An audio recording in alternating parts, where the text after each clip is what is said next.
everyone and welcome back to Comimatic.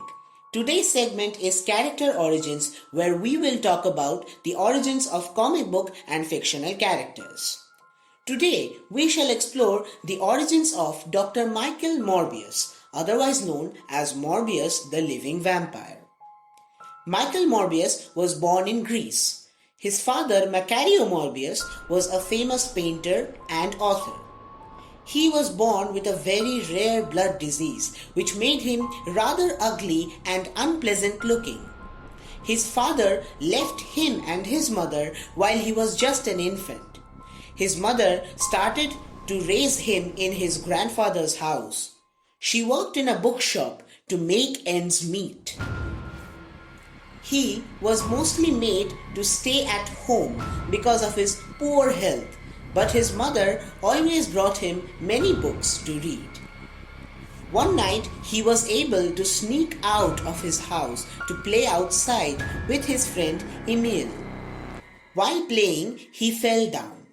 Although the fall was nothing to any other boy of his age, because any other boy of his age might have only ended up with a few bruises.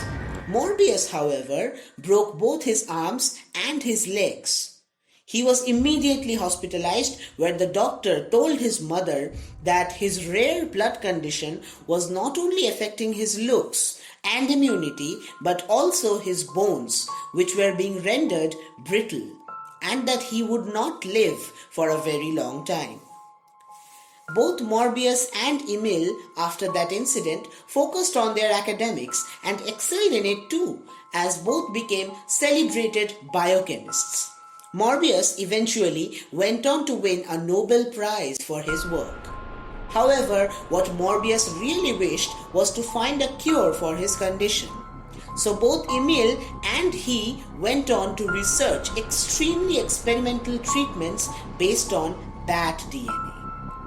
Their theory was that a variant of a bat DNA combined with Morbius's own DNA via an electroshock therapy would cure him.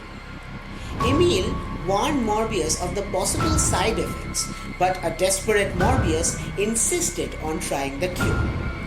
The experiment was finally conducted in a yacht, where both Emil and Morbius went under the guise of a trip.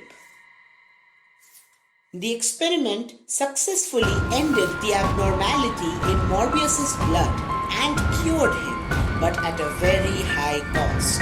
He developed a pale chalky white skin, sharp teeth and nails, and a flattened nose similar to a bat.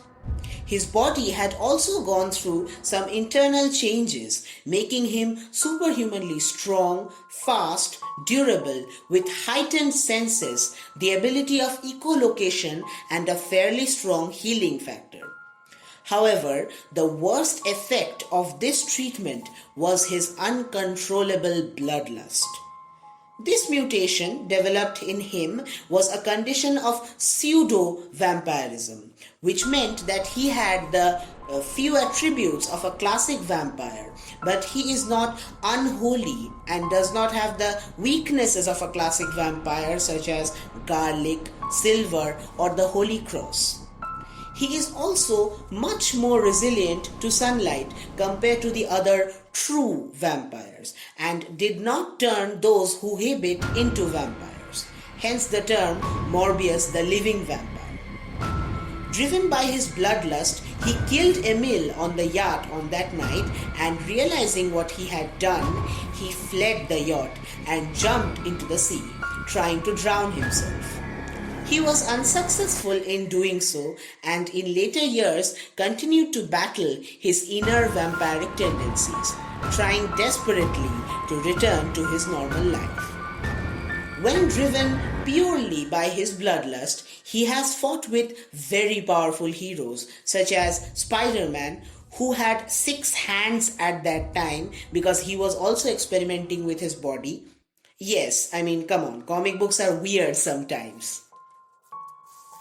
And then he fought the Human Torch and also the original X-Men.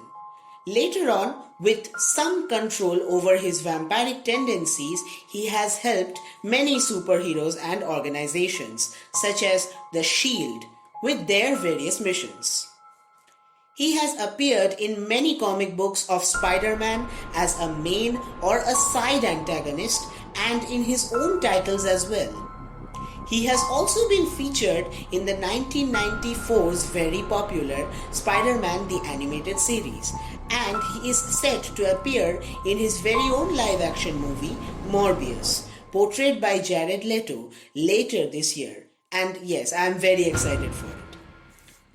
If you enjoyed the video, hit like and share as it really motivates us to make more and better videos. And write in the comments which character origins you would like to know about. And subscribe to our channel for more such content.